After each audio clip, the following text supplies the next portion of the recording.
송년주일이 벌써 됐습니다. 좋은 일도 있었고 힘든 일도 있었죠. 근데 잘 이겨내시고 완주한 것만도 저는 참 축하드릴 만하다, 그런 생각이 듭니다. 2026년은 그러면 어려운 일이 없을까요? 없으면 좋을 것 같아요. 그런데 이 땅은 죄 많은 세상이 돼서 우리가 사는 동안에 죽기 전까지는 어려운 일들이 파도처럼 왔다가 갔다가 그렇게 할 것입니다. 그래서 하나님이 천국을 준비하고 계신 거예요. 안 그러면 천국이 무슨 소용이 있겠어요? 문제는 우리가 피할 수 없는 이러한 여러 가지 현실의 고난과 어려움을 두려워만 하지 말고 좀 잘 극복하고 이겨내는 법을 배우는 게 정말 중요해요. 이런 고난과 어려움을 너무 원망만 하지 말고 잘 이겨내는 축복이 있기를 바랍니다. 오늘 본문은 20년 동안이나 블레셋의 전쟁에 완전히 패해가지고 하나님의 언약궤도 다 뺏기고 수치와 고통과 그리고 열등감과 그리고 여러 가지 공포 속에 살던 이스라엘 백성들이 이길 수 없었던 블레셋과의 전쟁을 대승을 거두는 이야기가 오늘 본문에 나오고 있습니다. 그리고 승리한 그곳에 돌을 세워요. 그리고 글을 새겼다 했는데 뭐라고 새겼나? 에벤 에셀이라고 적었다는 거예요. 에벤은 돌이란 말이고요. 에셀은 도움이란 말이에요. 그러니까 하나님이 도움이 되셨다라고 하는 이정표를 탁 세운 거죠. 2025년을 마무리하고 26년을 잘 준비해야 될 정말 중요한 시기입니다. 저와 여러분이 하나님의 도움을 받아 승리한 이스라엘 백성들처럼 우리도 하나님의 도움을 받아 어두운 과거들을 잘 정리하고 잃어버렸던 하나님의 능력과 기쁨과 또 하나님이 주신 성령의 충만함들을 다 회복하셔서 승리하는 이러한 간증의 주인공들이 다 될 수 있기를 바랍니다. 그래서 오늘은 하나님의 도움을 받아 승리하려면 어떻게 해야 되는가? 우리 몇 가지 생각을 해보겠습니다. 첫 번째입니다. 2절로 4절까지 같이 한번 읽어보겠습니다. 2절로 4절입니다. 함께 읽습니다. 시작. 괴가 기럇 여아림에 들어간 날부터 20년 동안 오래 있은지라 이스라엘 온 족속이 여호와를 사모하니라. 사무엘이 이스라엘 온 족속에게 말하여 이르되 만일 너희가 전심으로 여호와께 돌아오려거든 이방 신들과 아스타롯을 너희 중에서 제거하고 너희 마음을 여호와께로 향하여 그만을 섬기라. 그리하면 너희를 블레셋 사람의 손에서 건져내시리라. 이에 이스라엘 자손이 바알들과 아스타롯을 제거하고 여호와만 섬기리라. 아멘. 첫 번째로 우리가 정말 하나님의 도움을 우리도 받아 어려움을 이기고 승리하는 인생을 살려면 오늘 필요한 게 단어 3개를 오늘 말씀을 드릴 거예요. 첫 번째는 회개입니다. 회개. 오늘 본문 3절에 보니 사무엘 선지자가 좌절과 고통의 밑바닥에 여러 가지 좌절하고 있는 이스라엘 백성에게 이렇게 말합니다. 만일 너희가 전심으로 여호와께 돌아오려거든 이방 신들과 아스타롯을 너희 중에서 제거하고 너희의 마음을 여호와께로 향하여 그만을 섬기라. 그리하면 너희를 블레셋 사람의 손에서 건져내시리라. 이렇게 말합니다. 이 회개하라는 얘기예요.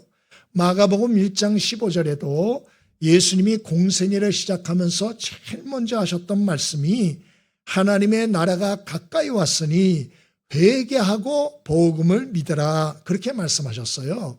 신약이든 구약이든 동일하게 말씀한 바가 무엇이냐?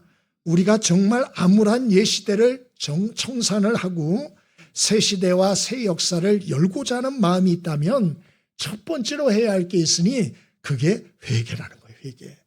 그럼 회개가 뭐냐? 하나님 잘못했습니다. 회개합니다. 그게 회개 아니고, 그건 회개가 아니에요.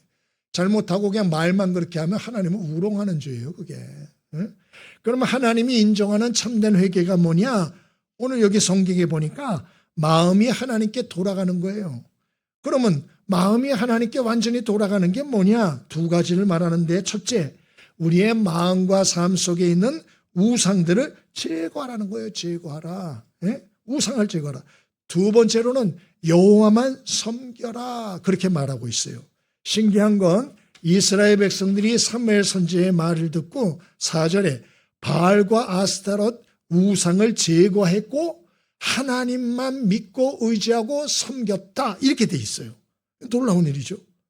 이스라엘 백성이 이럴 사람들이 아니에요. 이 사람들이 이런 사람들이 아니라고요. 구약 성경의 이스라엘 백성이 어떤 사람들인가 역사적으로 보면 정말 고집스럽고 정말 불순종하고 거역하는 민족이에요. 예? 그래서 하나님이 얼마나 많은 선지자를 보내서 하나님께 돌아오라고 때로는 하나님이 호소도 하고 때로는 하나님이 탄식도 하고 때로는 하나님이 협박도 하고 이러셨어요. 그런데 결국 어떻게 됐죠? 북이스라엘 왕국은 하나님 말씀 듣지 않고 끝까지 우상 숭배하다가 아수르 제국에 망해서 세계에서 사라졌어요. 또 남조유다 왕국은 100년 뒤에 어떻게 됐습니까? 이들도 하나님의 말씀을 끝까지 안 들어요. 그리고 끝까지 우상 숭배하다가 바벨론 제국에 멸망하여 70년 포로 생활하지 않습니까? 근데 지금 사무엘상 7장에 보니까 오라? 이스라엘 백성이 아닌데 이거. 아니 사무엘 선지자가 우상을 제거하고 하나님만 섬겨라 그러니까 그대로 하는 거예요. 이 사람들은 진짜 무슨 특별 종자들인가? 어떻게 된 사람들이지?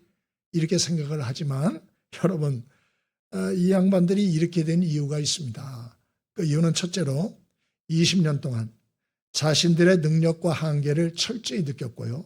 두 번째로는 20년 동안 그들이 버텨봐도 안 돼요. 상황이 너무 절망적이에요. 너무 바닥에 떨어졌어요. 지금 상황이 그런 거예요. 그래서 이 하나님의 말씀을 들은 겁니다. 들은 거. 안산제일교회 집사님이 간증을 하는데 이분이 서울에서 사업을 크게 하던 분이래요. 그리고 뭐 이제 사업도 크게 하니까 이것저것 또 얼마나 또 씀씀이가 컸겠어요. 그리고 또 교회도 또 이렇게 하니까 인정을 받아가지고 안수 집사까지 됐대요. 사업해서 성공하고 교회에서도 인정받아서 안수 집사가 되고 근데 이분이 실제로는 어떤 분이었나 이게 알맹이 신앙이 없는 사람이에요. 껍데기만 그럴싸한 거예요. 술, 담배 다 하고 그리고 막 세상에 뭐 이것저것 해서는 안 될 짓까지 다 하고 예?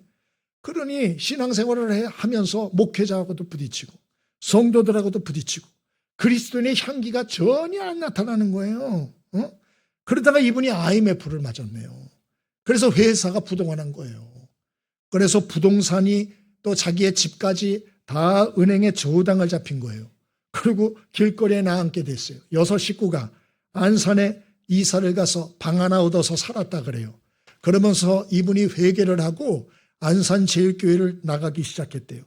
그리고 지난날의 형식적인 삶을 철저히 회개하고 주일날은 부부나 가족들이 교사로 주차 또 봉사로 이것저것 늦게까지 예배드리고 봉사하고 피곤은 했지만 지난날을 회개하는 심령으로 감당했다 그래요. 또 월요일부터는 이 아내는 식당으로 또 자신도 여기저기 일거리를 찾아서 얼굴이 퉁퉁 붓도록 다리가 퉁퉁 붓도록 그렇게 일어나는 거예요. 새벽에는 하나님 앞에 새벽 기도 나가서 하나님 앞에 회개 기도하고 이러고 몇 년을 생활을 했답니다. 그런데 몇 년 후에 은행에서 전화가 왔대요. 전에 돈을 못 갚아서 저당을 잡혔던 땅이 신도시 개발로 풀려가지고 땅값이 올라가지고 원금과 이자를 제한 돈을 찾아가시라고. 아니 이런 전화도 오네요. 아니 이럴 수가 있어요. 그래가지고 가봤더니 이것저것 제외하고 몇 억 되더래요. 그러니까 아마 이분이 부동산이 엄청 많았던 모양이에요. 그래서 그것으로 다시 사업을 일어날 수 있었다. 이렇게 간증을 하더만요. 근데 이런 류의 간증들 여러분 너무 많습니다. 이런 간증들은 새롭게 와서도 보면 이런 게 수태요, 수태. 여러분 우리 바닥에 떨어지고 나서 이러지 말고 꺾이기 전에 바닥을 치기 전에 하나님이 우리에게 말씀하신 대로 우리의 마음과 삶에 있는 우상을 제거하고 하나님만 의지하고 섬기기로 결단들 하는 영적인 구조조정을 잘들 하셔서 어려운 환경 이겨낼 수 있길 바랍니다. 그리고 이미 어려운 환경 중에 있는 분들은 참된 회개를 통하여 하나님 관계의 이런 회복을 온전히 하나님 앞에 받고 또 하나님의 도우심으로 승리의 축복을 받길 바랍니다. 그러면 바알과 아세라가 어떤 우상이냐? 이건 두 가지예요. 첫 번째 바알과 아세라 우상은 풍요의 신이에요. 풍요의 신. 예? 또 하나 바알과 아세라 이 신상은 어떤 신이냐? 쾌락의 신이에요. 그러니까 풍요와 쾌락의 신이 바알과 아세라거든요. 그래서 이스라엘 백성이 많이 빠졌던 거예요. 우린 다를까요? 우리도 마찬가지죠. 우리도 하나님을 믿는다 그러지만 우리의 믿음의 진짜 뿌리는 돈에 가 있어요. 돈이 많으면 할렐루야 막 이러고 기분도 좋지만 돈이 없으면 그냥 막 신앙이고 뭐고 다 귀찮은 거예요. 또 우리의 이 믿음의 뿌리는 사실 어디에 가냐? 쾌락에 가 있어요. 쾌락에. 그래가지고 놀고 싶고 막 그냥 내 멋대로 하고 싶고 이런 쾌락에 대한 이런 어떤 마음들이 얼마나 많은지 몰라요. 그게 우상이에요. 그게 우상. 하나님이 원하는 건 네 삶에서 내가 1번이 돼야 돼. 하나님만 섬겨. 너 그런 식으로 하나님 섬기는 척하면서 네 마음과 삶의 뿌리는 온통 돈에 가 있잖아. 네 마음의 뿌리가 진짜 어디가 있어? 너 쾌락에 가 있잖아. 그거 뿌리 뽑아야 돼. 그거 제거해. 그게 회개야. 그리고 나만 믿어. 나만 믿어. 사람을 믿지 말고 돈도 믿지 말고 환경도 믿지 말고 정말 나만 믿어. 나는 이거를 회개로 보겠다. 이렇게 말씀하시는 거예요. 여러분, 저와 여러분이 하나님을 섬기되 가볍게 섬기면 안 돼요. 하나님 이스라엘 백성들 20년 동안 바닥에서 구르는 거 가만 놔뒀습니다. 왜냐? 진짜로 돌이키기를 원하셨기 때문에 그런 거예요. 하나님은 가벼운 분이 아니에요. 내가 하나님을 가지고 딜할 존재가 아닙니다. 하나님은 호락호락한 분이 아니에요. 하나님을 경외함으로 진정한 회개의 삶이 있게 되길 바랍니다. 그럴 때 하나님의 도움과 은혜가 우리를 붙드신다. 두 번째입니다. 우리가 어떻게 할 때 하나님의 도우심의 은혜를 입을 수가 있을까요? 우리 8절부터 11절까지를 읽어보겠습니다. 8절로 11절입니다. 함께 읽습니다. 8절로 11절. 자, 시작. 이스라엘 자손이 사무엘에게 이르되 당신은 우리를 위하여 우리 하나님 여호와께 쉬지 말고 부르짖어 우리를 블레셋 사람들의 손에서 구원하시게 하소서 하니 사무엘이 젖먹는 어린 양 하나를 가져다가 온전한 번제를 여호와께 드리고 이스라엘을 위하여 여호와께 부르짖음에 여호와께서 응답하셨더라. 사무엘이 번제를 드릴 때 블레셋 사람이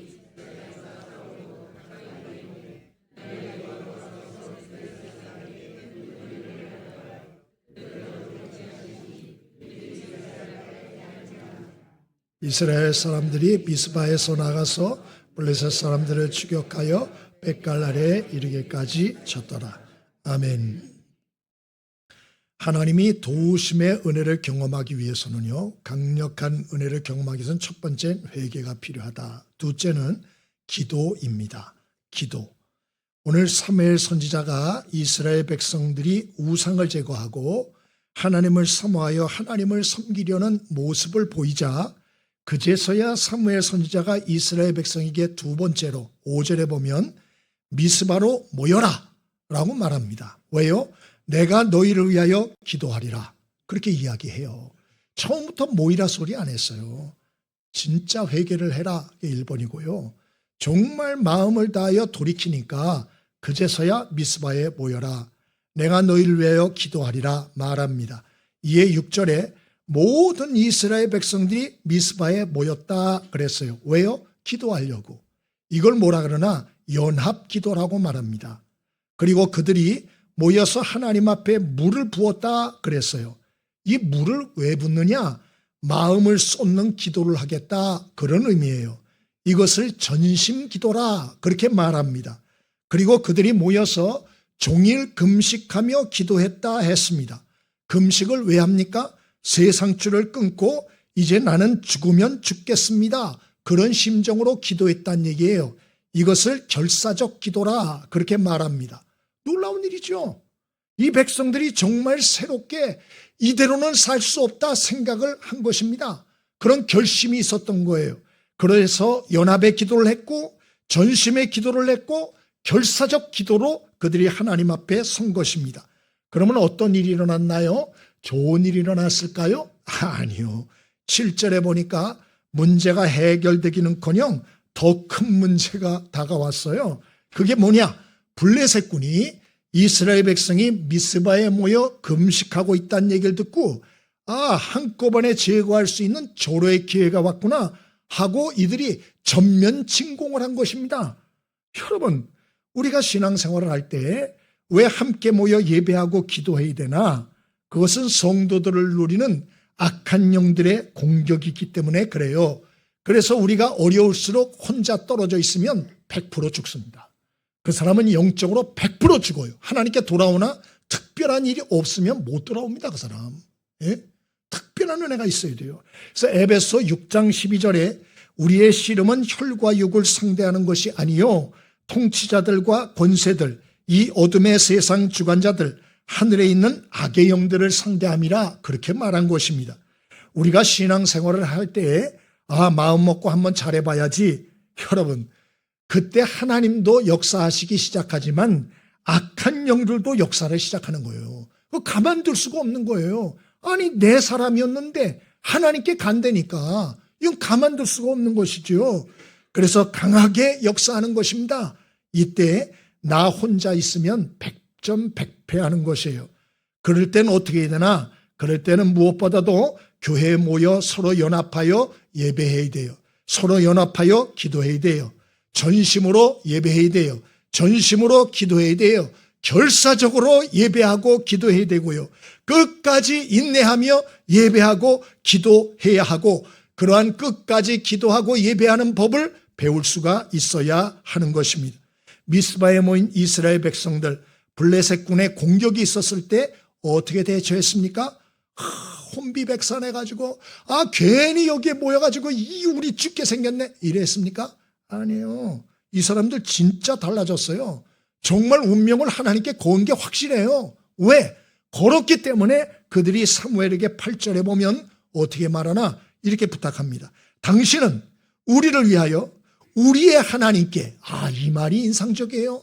예전에는 당신의 하나님이라 그랬는데 이제는 우리의 하나님께 이들이 운명을 진짜 하나님께 건 거예요. 우리의 하나님께 쉬지 말고 부르짖어 우리를 블레셋 사람의 손에서 구원하시게 하소서. 다른 말로 하면 사무엘 선지자에게 당신은 더 우리를 위하여 강력하게 기도해 주십시오. 중보 기도를 부탁하는 거예요. 이에 감동받은 사무엘 선지자가 어떻게 했습니까? 어린 양 하나를 가지고 온전한 번제를 드렸어요. 이것도 인상적이지 않아요? 아니 전면 침공을 했는데 무슨 온전한 예배 제사입니까? 사무엘 선지자는 하나님께 운명을 건 사람이에요. 그래 죽으면 죽는 거지 뭐. 그러면서 오히려 온전하게 어린 양 하나를 하나님께 번제로 예배로 드렸습니다. 여러분 어려울수록 어떤 사람은 어려우면 잘하던 예배생활 기도생활도 빼먹는 사람이 있는데 정말 안타까워요. 아니 무슨 신앙생활이 그렇게 합니까? 어려울수록 더 달려들어야죠. 더 예배해야죠. 더 기도해야죠. 오늘 이스라엘 백성은 그렇게 한 거예요. 하나님 앞에 이스라엘 백성들 앞에 보여준 겁니다. 어린 양을 탁 잡아서 하나님 앞에 번제로 예배를 드린 거예요. 시간이 얼마나 많이 듭니까? 어린 양 잡으려면 그 시간이 많이 들지 않아요? 얼마나 지금 급한데. 근데도 사무엘은 살고 죽는 게 하나님께 달린 거야. 까불지 마. 그리고 번제를 탁 하나님 앞에 보란 듯이 드린 겁니다. 그리고 사무엘 선지자가 어떻게 했습니까? 부르짖어 기도했다 그랬어요. 사무엘이 이전에 백성 앞에서 부르짖어 기도한 적이 없어요. 그러나 백성들의 이 모습을 보고 하나님 앞에 부르짖어 기도한 것입니다. 왜요? 이 백성은 살려주셔야 된다고. 이 백성 가운데 영광을 나타내셔야 된다고. 이 백성은 그냥 두면 안 된다고. 간절히 부르짖어 기도한 것입니다. 여러분이 어려움을 당할 때 목회자가 여러분에게 감동을 받고 부르짖는 기도를 올릴 수 있도록 살 수 있게 되길 바랍니다. 그게 사는 길이에요. 응? 오늘 이렇게 부르짖는 기도를 드릴 때 하나님이 어떻게 하셨습니까? 10절에 보니 이스라엘 백성들은 무기도 없어요. 방어 장비도 없어요. 그중에 뛰어난 인물들도 없어요. 그러자 참 어떻게 할지는 모르죠. 속수무책이죠. 그런데 하나님께는 방법이 많았어요.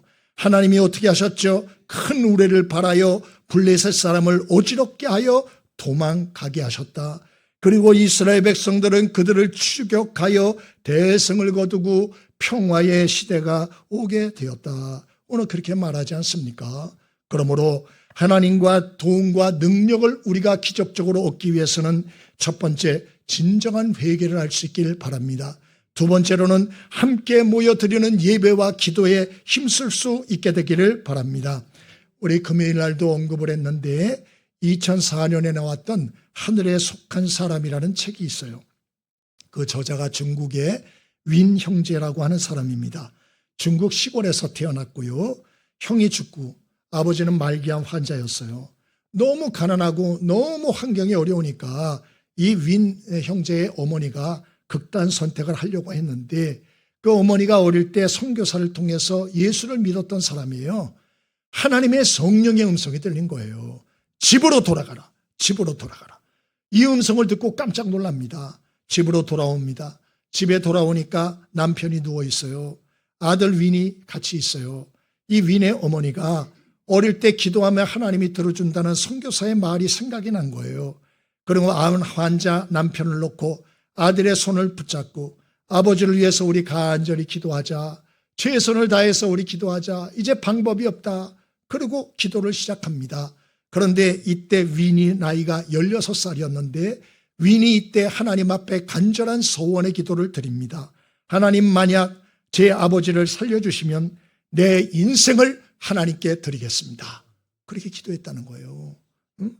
여러분, 이런 기도는 정말 보통 기도가 아닙니다. 근데 이런 기도 해놓고 안 지키면 큰일 납니다. 이거 함부로 이런 기도하면 안 돼요. 근데 정말 기적과 같이 아버지가 암에서 회복되기 시작하는 거예요. 나중에는 식사도 하시고 일어나게 되는 거예요. 고통까지 하시고 오래 사시다 돌아가셨어요. 윈이 이때 충격을 받았다는 거예요. 와, 하나님 살아계시구나 깨닫고 어머니에게, 어머니, 저 하나님 제대로 믿고 싶습니다. 하나님에 대해서 더 어떻게 알 수 있습니까? 질문하니까 어머니가 성경책을 봐라.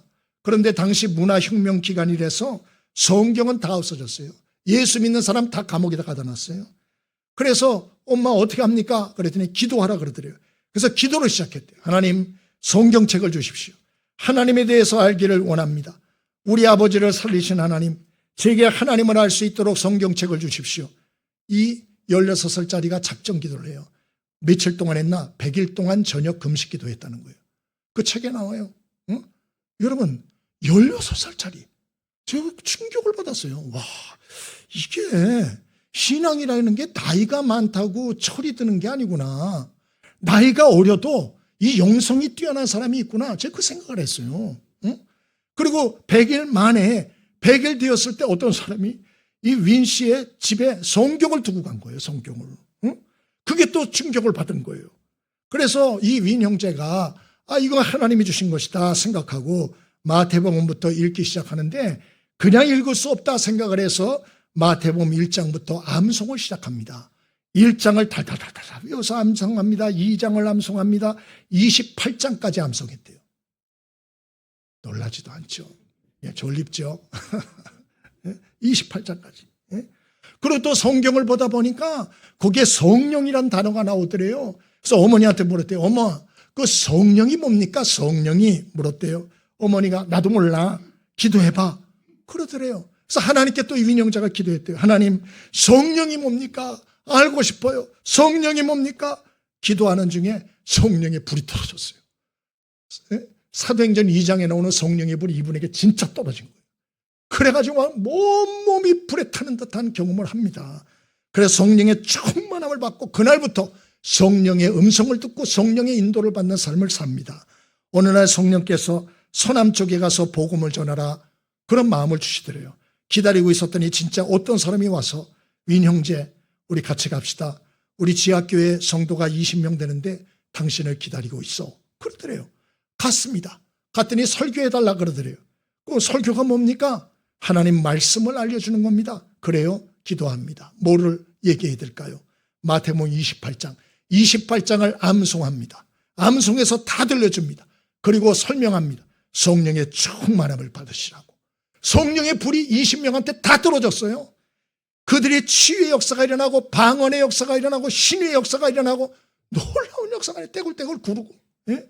그 후로 중국 전역에 불려다니면서 이분이 지하교회를 부흥하고 일으키는 인물이 됩니다.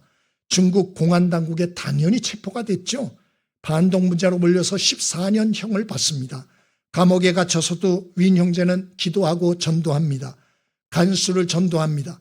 이놈은 안 되겠다 싶어서 독방에 가두고 고문을 당합니다. 온몸을 불로 지집니다. 다리를 부러뜨립니다. 이런저런 고문을 당해요. 근데 기도함으로 하나님이 기적적으로 치유를 해줬다 그래요. 그 책에 나와요. 응? 그리고 또 감옥에 갇혔는데 감옥문이 자기 앞에 저절로 열리는 거예요. 나갑니다. 또 잡혀옵니다. 또 기도하고 하는데 감옥문이 또 열려요. 또 나갑니다. 또 잡혀옵니다.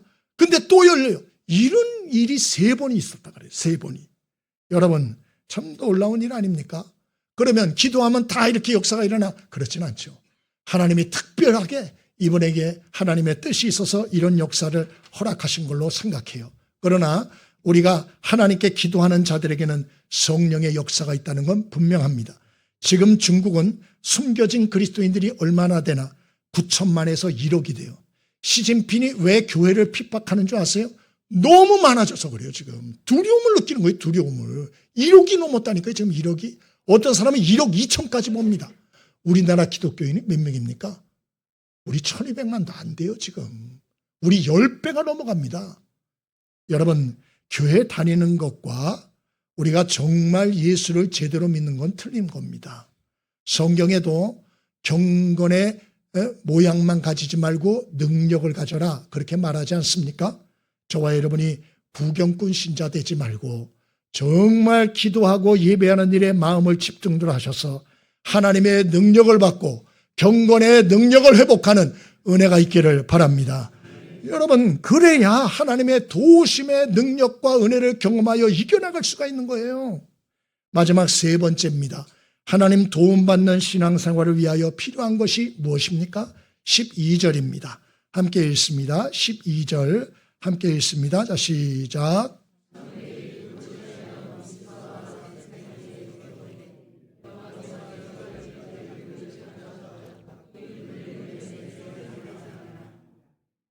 아멘. 마지막 3번째로는 감사입니다. 첫 번째 회개입니다. 참된 회개. 2번째로는 기도라고 말씀드렸습니다. 마지막 3번째로는 감사입니다. 사무엘 선지자가 기도하여 하나님의 역사를 경험하고 하나님의 도우심을 경험하고 그 은혜를 잊지 않기 위하여 징표를 세웁니다. 미스바와 센 사이에 큰 돌을 세웠다 했어요. 그리고 그것을 에베네셀이라 하고 또 그곳에 새겨놓았다 그랬죠. 도움의 돌이란 뜻이죠. 하나님이 우리의 도움이 되셨다라고 기록을 남기는 거예요. 왜 기록을 남기는 것일까요? 하나님의 은혜를 잊지 말라 그런 뜻이에요. 사람은 하나님의 은혜를 너무 자주 빨리 잊습니다. 그래서 과거에 그런 어려움을 경험을 했을 때 하나님의 도움을 받았으면서도 다 잊어먹었어요. 다 잊어먹었어요. 그러므로 과거의 실수와 잘못과 죄를 계속 무한 반복하다가 인생이 끝납니다.